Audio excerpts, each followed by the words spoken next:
Making a design portfolio can be an overwhelming task. It's a bit struggle if you are just starting out as a designer. So, I'm here to share with you everything that you need to make a killer portfolio. I have created a step-by-step guide for you to progress. I will be sharing tips and free tools available without gatekeeping any information that I know. So, grab a coffee or drink and stay with me until the end.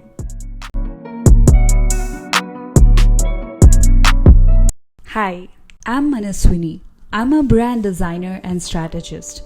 I'm a recent Masters of Design grad and I started this Mickey Design Studio to share my design learnings and my journey. If you are interested in topics like art and design, then feel free to subscribe to my channel. Let's start with basics. Why do designers need a portfolio? A portfolio is a great tool to showcase all the work you have done as a designer, which helps you prove your design skills, show your process, and demonstrate your design thinking. It also helps convince people that you're the perfect designer for their needs. Recruiters and clients aren't just looking for a designer with great aesthetics. They're also looking for someone who understands their challenges and can deliver results. Clients and employers want to know not just what you have done, but also how you think as a designer.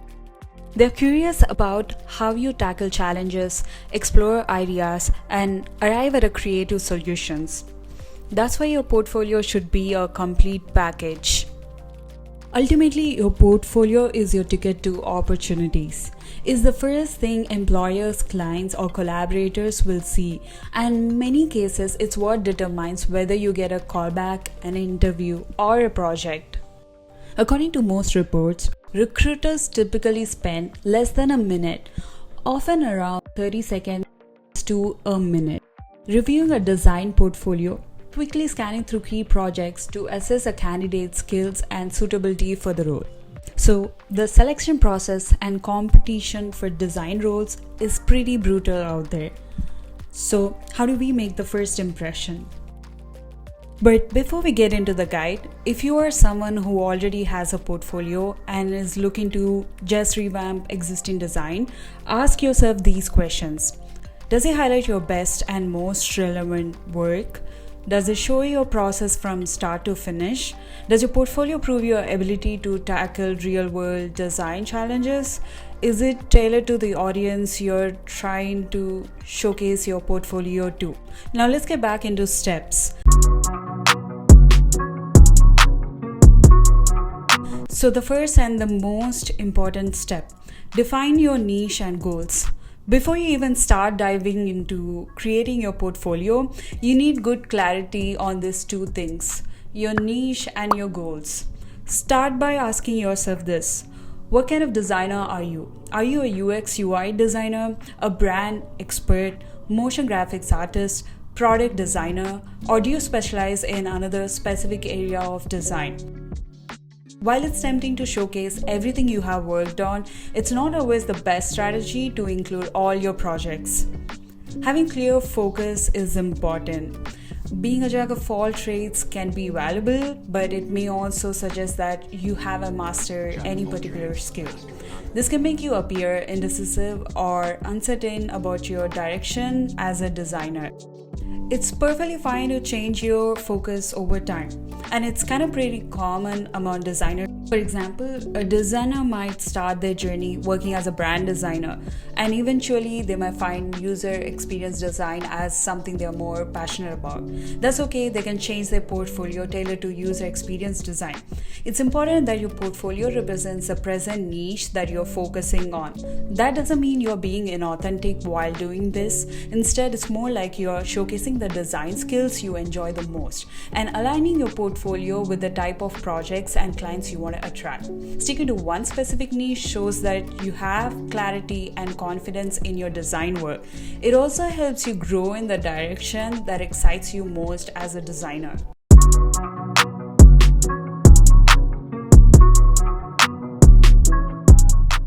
Now, step 2. Select your best work. It's pretty common to work in a various design skills if you had previously attended design school. Usually design schools do it so that you get to explore a lot of design majors and have hands-on experience while collaborating with outside your chosen major. This also applies to self-taught designers. You might have learned motion design or product design while you were learning some of your graphic design. This means you have a wide range of projects in different skills. Now, listen to me. Including all these projects that you have ever worked on is only going to make your portfolio look cluttered and unfocused. Instead, focus on quality over quantity.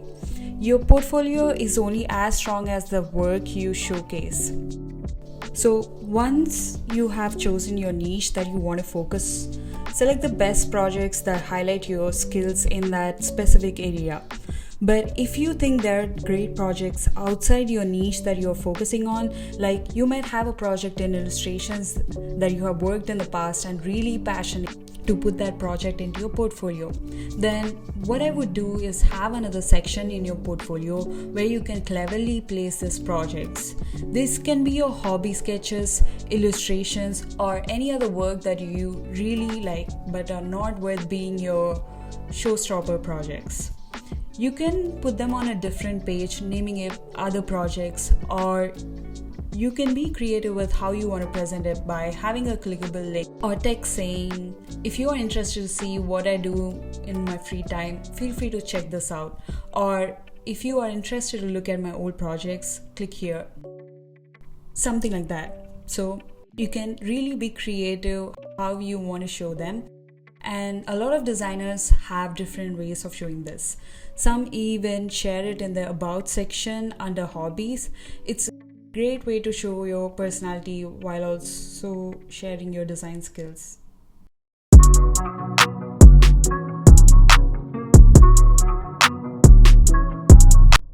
Now, step 3, crafting engaging case studies.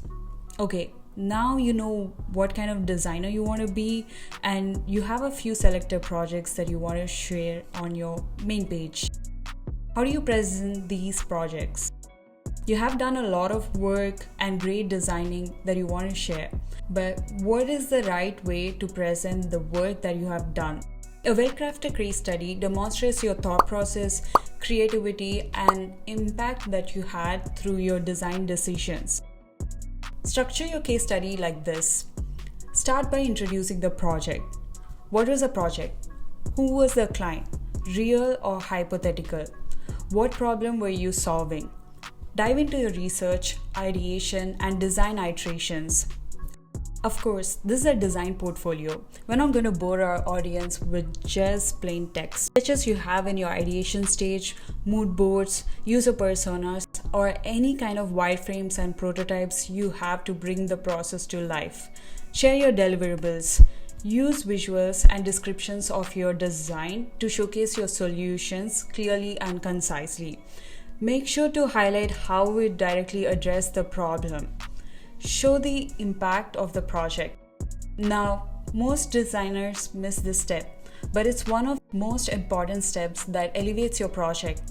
Highlight the results using measurable data, client feedback, or testimonials. If applicable, include before and after comparisons to illustrate the transformation. Finally, share what you learned from the project and what you might do differently in the future. This shows adaptability and a commitment to growth. Having engaging case studies gives potential employers or clients a glimpse into your approach and problem-solving skills. By structuring your work in a way that's easy to follow, you are not only showcasing your technical abilities, but also your strategic mindset. Strong case studies make it clear that you can deliver thoughtful, impactful solutions, and that's exactly what they're looking for.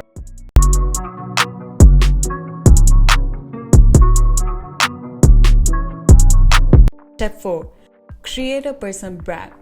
Your portfolio is also a way of showcasing who you are as a person, and this can be professionally shown by having your own personal brand.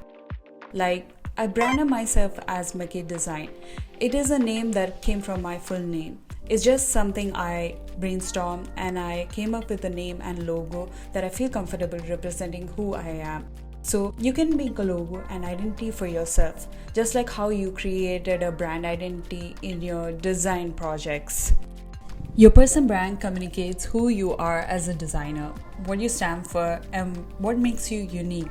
It creates a cohesive and memorable experience for potential clients or employers, helping them connect with you on a deeper level.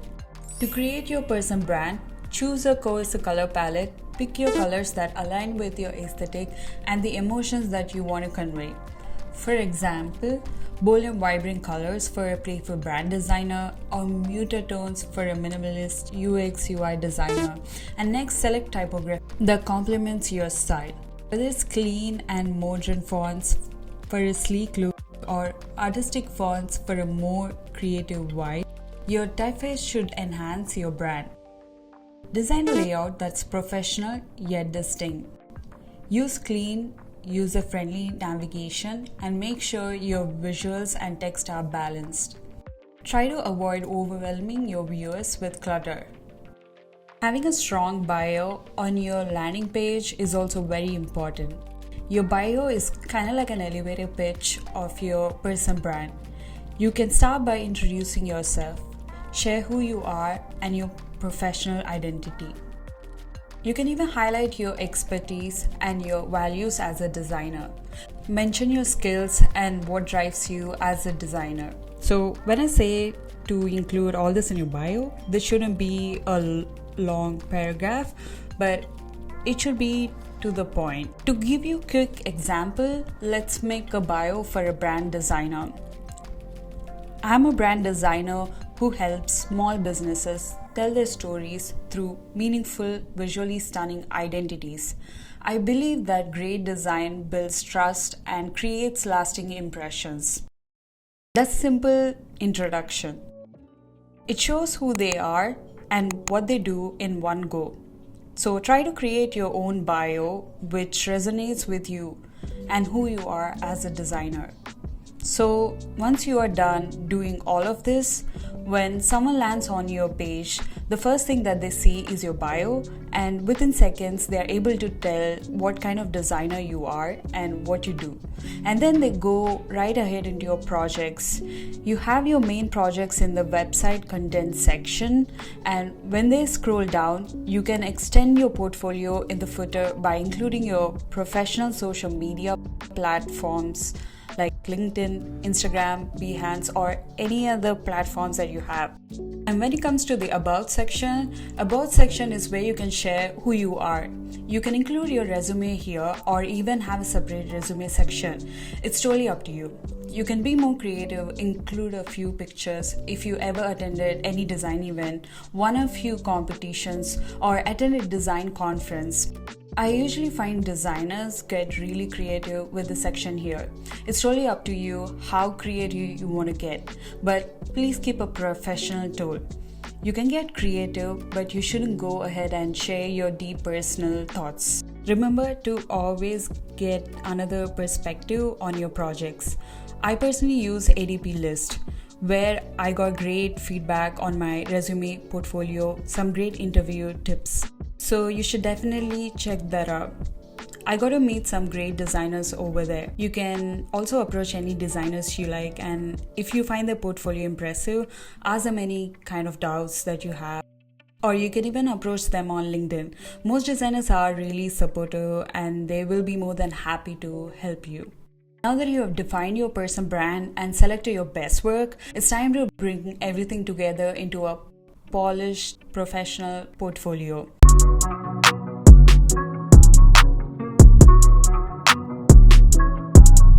So final step 5 is build your portfolio.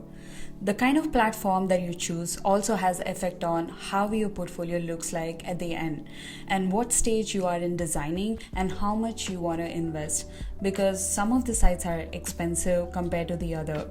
For beginners, start with platforms like Behance, Dribbble, or Adobe Portfolio. These are easy to set up, professional looking, and widely recognized by recruiters and clients. But if you want more control over your website template, then try website builders like Wix, Squarespace, or Webflow.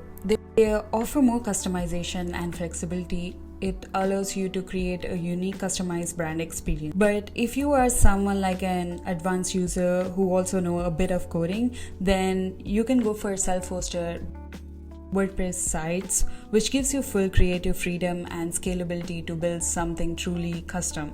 Now, this doesn't mean that advanced designers should not use Behance or Dribbble and beginners should not use website builders. These are just references based on ease of use.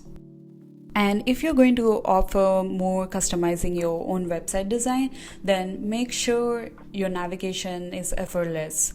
Ensure visitors can easily find their way around. Use a clean menu structure with clear labels for your sections like About, Projects, and Contact. Avoid unnecessary clicks or clutter in your website. For a high quality experience, ensure your work is presented in the best possible light. Invest in realistic mockups and high resolution images that enhance the story of your projects. Having a Contact Me section is also very important for your portfolio. This should be clearly stated in the footer or navigation. Imagine the recruiter got thousands of applications and they came to your portfolio and really love the work you have done. But somehow they have missed your resume and are not sure how to reach out to you because you forgot to include your Contact Me option. It might seem redundant when you're building your portfolio, including your contact details everywhere on your social media platforms, but trust me, having a Contact Me option is really helpful. Whatever platform you use, make sure to keep it mobile friendly also. Many recruiters or clients will view your portfolio on their phones. So make sure it looks great on all screens. And once you're finally done with your portfolio, before going live, test your portfolio for broken links, slow loading pages, and usability issues. Your portfolio should be designed with inclusivity in mind. Make sure it's accessible to as many people as possible. Accessible design is not just ethical, it also demonstrates professionalism and attention to detail. Some basic things to consider for accessibility include adding all text to images, using readable fonts, high contrast colors, and ensuring no loss of functionality or readability across all your platforms. Try to have multiple versions of your portfolio once you have done creating your main portfolio. Different opportunities may require different formats of your portfolio. Be prepared with these 3 options. First one is a digital PDF portfolio. This is perfect for emailing or attaching to applications. Make it concise, visually appealing, and tailored to specific roles or industries that you're applying. Online portfolio. This can be your main portfolio. It's more of a comprehensive version that showcases your full range of work, and it should be accessible anytime with just a simple link. The third type is a physical portfolio. Now, this might not be very common, but it's also good to consider and is ideal for in-person interviews, presentations, or events. If you like to add a little bit of tangible or personal touch to your work, you can consider this option. So that's it for today. We have covered everything from understanding the importance of portfolio to step-by-step guidance, do's and don'ts, and actionable tips to make yours stand out. If you found this video helpful, let me know in the comments. I would love to hear where you are in your portfolio journey, whether you're just starting out or refining the existing one. If you got any questions for me or need any advice, feel free to drop them in the comments, or you can even reach out to me on my Instagram. Hit the like button if this video gave you value, and don't forget to subscribe for more design tips and inspiration. I have linked all the resources that I mentioned today in the description below, including a free checklist to kickstart your portfolio. Don't miss out, download it now to streamline your process. And if you're someone who is looking to hire a designer or want to chat about design, feel free to reach out through the contact form on my website. Good luck with creating an amazing portfolio. I know you got this. See you in the next video.